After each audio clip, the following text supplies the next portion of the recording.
అందరికీ నమస్కారం. ముందుగా ఆడియన్స్ అందరికీ హోల్ హార్టెడ్గా థ్యాంక్స్ చెప్పుకుంటున్నాను. అంటే ఒక మంచి ఆలోచన రాయటం తేలికే, ఇది అంత పెద్ద కష్టమైన పని కాదు, కానీ అంత మంచి ఆలోచనని పెద్ద హృదయంతో ఇంత గట్టిగా ఎంబ్రేస్ చేసుకోవటం చాలా కష్టం.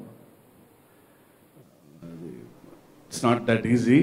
పక్కన సరే ప్యూర్ కమర్షియల్ సినిమానో ఫుల్ కామెడీ సినిమానో చూడటం ఓకే, కానీ ఒక హానెస్ట్ అటెంప్ట్ని, ఇంత మంచి ఆలోచనని మీరు ఇంత అప్లాజ్ ఇచ్చి ఇంత బ్లాక్ బస్టర్ రిజల్ట్ ఇవ్వటం, నిజంగా టీం అంతా 3 days నుంచి షాక్, ఒక ఆనందం, ఎమోషనల్గా అయిపోతున్నాం టీం అంతా. బికాజ్ 1 year కష్టం ఇదంతా, బట్ అదంతా ఒక దూది పింజలాగా ఎగిరిపోయింది మీరు ఇచ్చిన రిజల్ట్ వలన. I sincerely thank everyone. 2 రాష్ట్రాల తెలుగు ప్రజలందరికీ నా హృదయపూర్వక ధన్యవాదాలు తెలుపుకుంటున్నాను. అండ్ మై టీం అంతా, సినిమాకి టీం అంతా, అంటే నేను ఎంత ప్రేమిస్తానో నా స్క్రిప్ట్ని, నాకంటే నా టీం ఇంకా ఎక్కువ అర్థం చేసుకొని ఇంకా ఎక్కువ ప్రేమిస్తారు, బీట్ యాక్టర్స్ ఆర్ టెక్నీషియన్స్ అందరూ. అండ్ ముందుగా మహేష్ గారు, సరే ఆయన గురించి నేను ఆల్రెడీ శ్రీమంతుడు ఒక సినిమా చేశాను, నాకు తెలుసు ఆయన ఏంటో. సో ఒక చిన్న స్వార్థం ఉంటుంది, ఇంకా ఎంతైనా రాయొచ్చు ఇలాంటి యాక్టర్స్ ఉన్నప్పుడు అని. సో స్క్రిప్ట్ స్టేజ్లో ఉన్నప్పుడు ఇంకా ఏదో రాయాలి అని చాలా స్వార్థం ఉండేది నాకు. ఎందుకంటే అలాంటి యాక్టర్ ఉన్నప్పుడు ఆయనకు అన్నీ ఈజీయే, ఎంత చిన్న సీన్ అయినా సరే పెద్ద సీన్ అయినా సరే ఆయన అలాగే చేస్తారు.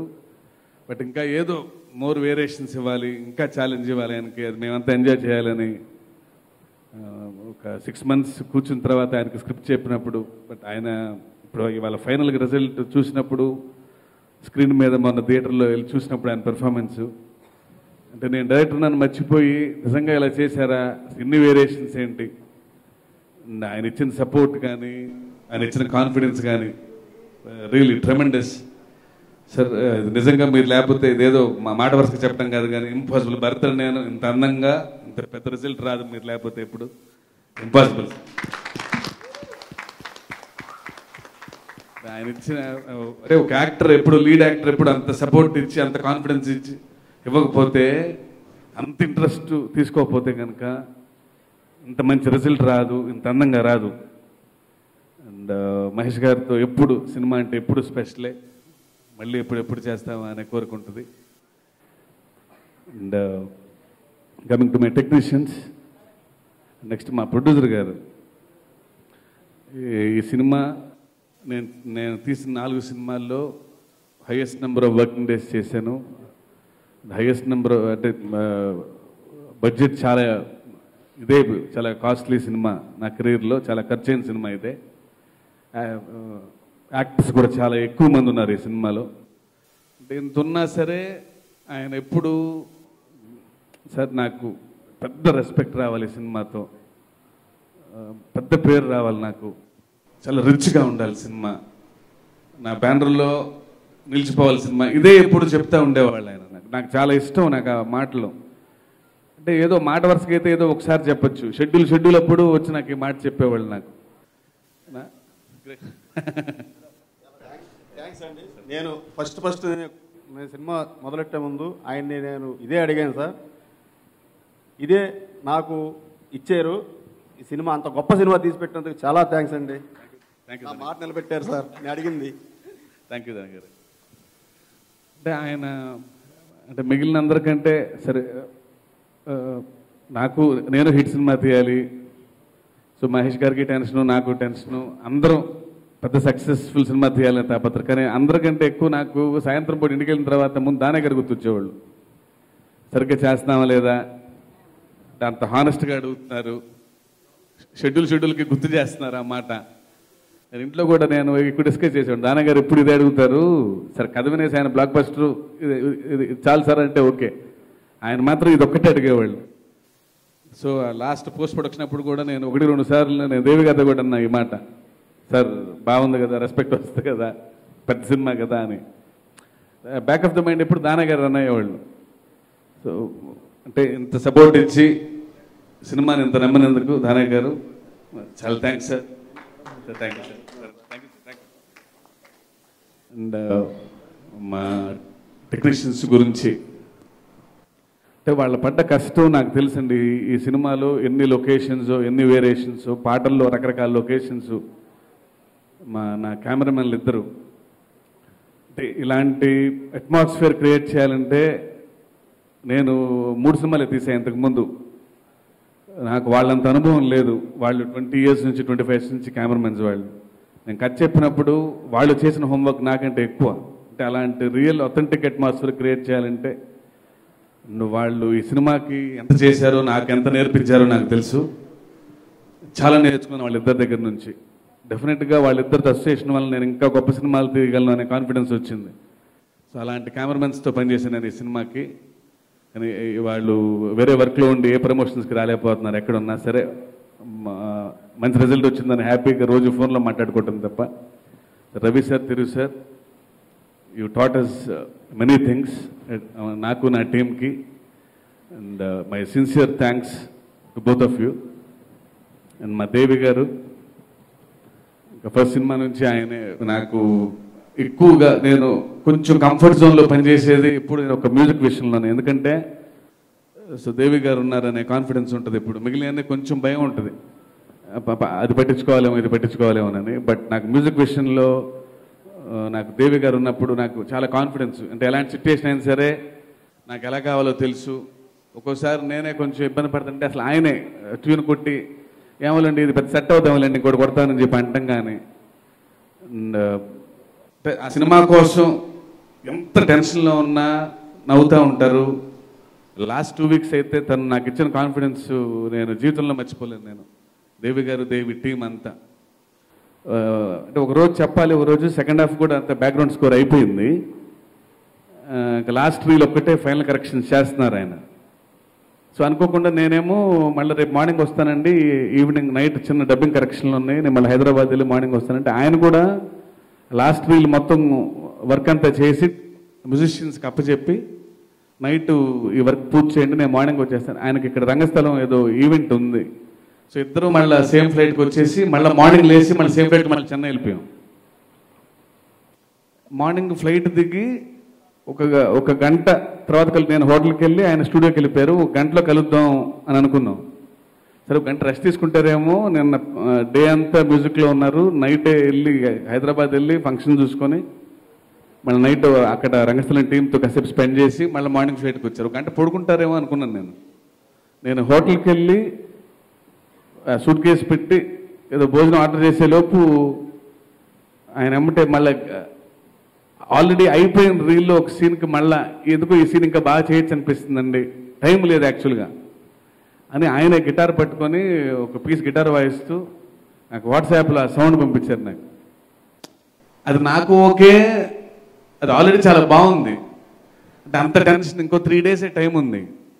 బట్ అయినా ఫైనల్ అవుట్పుట్ వరకు అంటే అతను పెట్టే ఎఫర్ట్ సినిమా గురించి ఎక్కడో నేను చాలా ధైర్యంగా ఉంటాను దేవి ఉన్నప్పుడు. సరే దేవి గారు థ్యాంక్ యూ అండి. నా 4 సినిమాలకు ప్రాణం పోసారు మీరు. అండ్ ఈ సినిమాకి ఇంకా ఎంత చేశారు నాకు తెలుసు. Thank you sir. మా గురుగారు రామజోగి గారు నా ఫస్ట్ సినిమా నుంచి ఈజ్ మై బ్రదర్. ఇద్దరం కూర్చున్నప్పుడు, సినిమా లేనప్పుడు కూడా, పని లేనప్పుడు కూడా ఇద్దరం కూర్చొని ఏదో ఒక పాట, ఏదో ఒక ఎక్స్ప్రెషన్ మాట్లాడుకుంటుంటాం. అలాంటి అసోసియేషన్ మా ఇద్దరిది. అండ్ నేను సిచ్యుయేషన్ చెప్తే నాకంటే ఎక్కువ ఎమోషనల్గా ఫీల్ అవుతారు, ఇంకా మంచి ఎక్స్ప్రెషన్ రాయొచ్చు అనుకుంటారు. We share a special bonding always. Definitely మా ఇద్దరు, నేను అంత కాన్ఫిడెంట్గా చెప్పగలను. ఇంకా చాలా మంచి మంచి పాటలు వస్తాయి మా ఇద్దరు కాంబినేషన్ అని ఎప్పుడు కాన్ఫిడెంట్గా ఉంటాను. థ్యాంక్ యూ రామజోగి గారు. అండ్ మిగిలిన యాక్టర్స్ అందరికీ, అంటే ఇలాంటి క్యాన్వాస్ ఉన్న ఫిలింలో ఒక ప్రాపర్ యాక్టర్స్ లేకపోతే ఎంత బాగా రాసుకున్నా, ఎంత మంచి సినిమా అయినా సరే ఇంత అవుట్పుట్ రాదు. సో కో యాక్టర్స్ అంతా అలా ఉండాలి. అండ్ కీరా అంటే ఒక ఫ్రెష్ ఫేస్ కావాలనుకున్నాము. ఈ కథకి చాలా అవసరం అనుకున్నాను నేను. వెంటనే నాకు ధోని సినిమా గుర్తొచ్చి అందులో చేసిన కీరా గారు గుర్తొచ్చారు. సో వెంటనే బాంబే వెళ్ళి అప్రోచ్ అయితే వెంటనే కథ విని ఇన్స్టెంట్గా ఎమ్మటే ఐ మీన్ అని చెప్పటం. అంటే మహేష్ బాబు గారు లాంటి యాక్టర్ పక్కన అంత కాన్ఫిడెంట్గా చేయటం. సరే కొంచెం రొమాంటిక్ సీన్స్ అన్నీ ఓకే, ఎమోషనల్ సీక్వెన్సెస్లో తాను పర్ఫామ్ చేసిన విధానం చెప్పాలి. అసలు అందరూ టీం అందరూ మాట దగ్గర కూర్చొని అసలు డెబ్యూలా లేదు ఈ అమ్మాయి, ఆల్రెడీ చాలా ఎక్స్పీరియన్స్ ఉన్న యాక్ట్రెస్ లాగా చేసిందని.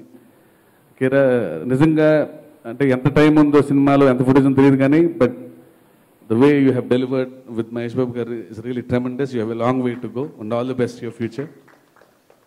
And ma Brahmaji చాలా మంచి టైమింగ్ ఉన్న యాక్టర్ ఆయన. కామెడీ కానీ ఎమోషన్ కానీ అంటే ఏదో ఒక స్ట్రెంగ్త్ ఉంటుంది ఒక యాక్టర్స్లో. బ్రహ్మాజీ నాకు ఎందుకు చాలా ఇష్టం అంటే, నేను జనతా గ్యారేజ్లో కూడా చూశాను నేను. అంటే ఎమోషన్ ఉన్నప్పుడు అంత ఎమోషనల్గా ఫీల్ అవ్వగలడు, కళ్ళంబట్టి నీళ్ళు ఊరికే వచ్చేస్తాయి. కామెడీ అన్నప్పుడు అదే టైమింగ్ ఉంటుంది. చాలా తక్కువ మంది ఉంటారు అలాంటి యాక్టర్స్. నాకు చాలా ఇష్టమైన యాక్టర్స్లో బ్రహ్మాజీ ఒకరు. అండ్ ఇందులో కొంచెం బాగా అంటే అక్కడక్కడ సీరియస్గా ఉన్నా సరే తను ఇచ్చిన రిలీఫ్ ఎక్స్ట్రాడినరీగా ఉంటుంది. అండ్ చిన్న ఎమోషనల్ సీక్వెన్స్ కూడా ఉంది. అక్కడ కూడా తను చేసిన అంటే ఇంకా బోల్డ్ రాయచ్చు అనిపిస్తుంది, కానీ అంత స్కోప్ లేదు ఈ సినిమాలో, ఇంకా చిన్న లెంగ్త్ ఎక్కువ అవటం వలన. బ్రహ్మడు, thank you. And to all the other actors. Prakash Raj గారు ఫస్ట్ టైం చేశాను నేను ఈ సినిమాలో ప్రకాష్ రాజ్ గారితో. సో వినో ఎలాంటి యాక్టర్ తెలుసు ఆయన. దట్టు మహేష్ గారు ఆయన కలిసి ఒక ఫ్రేమ్లో ఉన్నప్పుడు అందరం సినిమా చూసినట్టే చూస్తాం వాళ్ళిద్దరిది. ఎందుకంటే వాళ్ళిద్దరూ చేసిన సినిమాలు కూడా మనకు తెలుసు. ఒక్కడు, పోకిరి, దూకుడు అన్నీ బ్లాక్ బస్టర్స్ వాళ్ళు అన్నీ. నేను ఫస్ట్ టైం చేస్తాను నేను, బట్ ఐ నో వాళ్ళిద్దరూ కలిసి చేసే సీన్స్ ఎలా ఉంటాయో. సో ఫస్ట్ డే వాళ్ళిద్దరూ వచ్చినప్పుడు వాళ్ళ కాంబినేషన్ సీన్ అదే, ఆయన మహేష్ గారితో నువ్వు సీఎం అవ్వాలి, కొన్ని రోజులు ఆగాలి అనే సీన్. సో 12 వరకు మేము షార్ట్ పెట్టాల, ఎందుకంటే వాళ్ళిద్దరు ఉన్నప్పుడు వాళ్ళిద్దరే, మనం ఏం చెప్పాల్సిన పని లేదు. వాళ్ళిద్దరు రిహార్సల్ చేసుకొని స్టేజింగ్ చేసుకొని నేను ఇలా వెళ్తాను, నువ్వు ఇలా రావాలి అని. వాళ్ళు చేసే హోంవర్క్ ఎంత ముచ్చటగా ఉంటుంది అంటే కెమెరామెన్ కూడా అలా చూస్తూ ఉన్నారు. సో వాళ్ళంతా రిహార్సల్ చేసుకున్న తర్వాత దాన్ని బట్టి షార్ట్ పెడదామని. అంటే ఇన్ని సినిమాలు చేసిన తర్వాత వాళ్ళిద్దరూ ఎప్పుడు వాళ్ళిద్దరు సీన్స్ అన్నీ ఎంత ముచ్చటగా ఉందంటే చూడటానికి. అందుకే వాళ్ళిద్దరు కలిసి చేసిన సీన్స్ అన్ని సినిమాలు అలా ఉంటాయి. అండ్ ప్రకాష్ రాజ్ గారికి, శరత్ కుమార్ గారికి చాలా స్పెషల్ థ్యాంక్స్ చెప్పాలి. కథ వినంగానే చిన్నదైనా సరే లేదు చాలా హానెస్ట్ పాత్ర, చాలా గౌరవం వచ్చే పాత్ర అని చెప్పి ఆయన వెంటనే ఓకేనే సార్. ఆయన ఏమి కొంచెం పెంచమంటం కానీ ఆయన డౌట్స్ అడగటం కానీ చేయలేదు. అలాంటి స్టేజ్లో ఉన్న మనిషి కావాలని ఫీల్ అయ్యాను నేను. బట్ వెంటనే ఓకే అన్నారు ఆయన. సో శరత్ కుమార్ గారికి కూడా స్పెషల్ థ్యాంక్స్ చెప్పుకుంటున్నాను. అండ్ మా గురువు గారు పోసాన మురళి గారికి, ఆయనకి సీన్స్ రాయాలంటే నాకు కొంచెం భయం, ఎందుకంటే ఆయన దగ్గర పని నేర్చుకున్నాం. సో చిన్న మాటలు ఎప్పుడన్నా సెట్లో అది మీరే రాయండి, మీరే చెప్పొచ్చు, టైమింగ్ మీదే బాగుంటుంది, నేను రాయలేను అన్నప్పుడు లేదు ఇది నీ సినిమా, నువ్వు రాసిన మాటే చెప్తాను, నేను రాయను అని చెప్పి అంటే ఆయన ఇచ్చిన కోఆపరేషన్, ఆ కాన్ఫిడెన్స్ ఫస్ట్ టైం మా గురువు గారితో చేయటం. ఇలాంటి యాక్టర్స్ అందరూ సినిమాలో ఉన్నారు. జీవ గారు, సితార్ గారు, వీళ్ళందరూ అంటే ఇంతమంది బ్యూటిఫుల్ పెర్ఫార్మెన్స్ వలన ఇంత అందమైన అట్మాస్ఫియర్, ఇంత రియలిస్టిక్ అట్మాస్ఫియర్ క్రియేట్ చేయగలిగాం. సో అందరికీ మరొకసారి స్పెషల్ థ్యాంక్స్ చెప్పుకుంటూ, అండ్ సినిమాలో కనపడిన టీం చాలామంది ప్రొడక్షన్ మేనేజర్స్ అందరూ ఎలా చేశారు, సత్యం గారు, రాజు గారు, బుజ్జి, బాల, వీళ్ళందరూ ఎలా చేశారు నాకు తెలుసు. పాపం డే అండ్ నైట్స్ ఎన్ని లొకేషన్స్ పనిచేసాము ఈ సినిమాలో. అక్కడి నుంచి ఇక్కడికి, ఇక్కడి నుంచి అక్కడికి తిరిగి సెట్స్ కానీ. అండ్ వాళ్ళందరికీ నాకు తెలిసిన సంవత్సరం నుంచి మీరు అంతా ఎలా కష్టపడ్డారు. Thank you everyone. And my direction team అందరూ యంగ్స్టర్స్ డే అండ్ నైట్ నన్ను క్వశ్చన్ చేసి ఇది ఇంకా బాగుండొచ్చు అని క్వశ్చన్ చేసి అందరూ, మా ఎడిటింగ్ స్టాఫ్, మా డైరెక్షన్ టీం, వాళ్ళందరికీ ఎంతకంటే బెటర్ ప్లాట్ఫామ్ లేదని థ్యాంక్స్ చెప్పుకోవడానికి. అండ్ మా ఎడిటర్ శ్రీకర్ ప్రసాద్ గారు, ఇంత పెద్ద కాంటెంట్ చెప్తున్నప్పుడు ఏది ఉంచాలి అంటే ఫ్లో ఏది బాగుంటుంది, ఎలా చెప్తే రేసీగా ఉంటుంది, ఆయన ఎక్స్పీరియన్స్ మనకు తెలుసు. ఎన్ని నేషనల్ అవార్డులు కొట్టారు ఆయనతో పనిచేయడం నిజంగా it's a great learning experience for me. అలాంటి టెక్నీషియన్స్తో పనిచేసాను నేను. సో మరొకసారి అందరికీ థ్యాంక్స్ చెప్పుకుంటూ, మీడియా మిత్రులందరికీ థ్యాంక్స్ చెప్పుకుంటూ, మన ఆడియన్స్ అందరికీ ఇంత పెద్ద రిజల్ట్ ఇచ్చి మమ్మల్ని అందరినీ మా కష్టం అంతా మర్చిపోలేక చేసినందుకు జీవితాంతం రుణపడి ఉంటాను. Thank you very much. మీకు కూడా thank you so much sir from all the fans.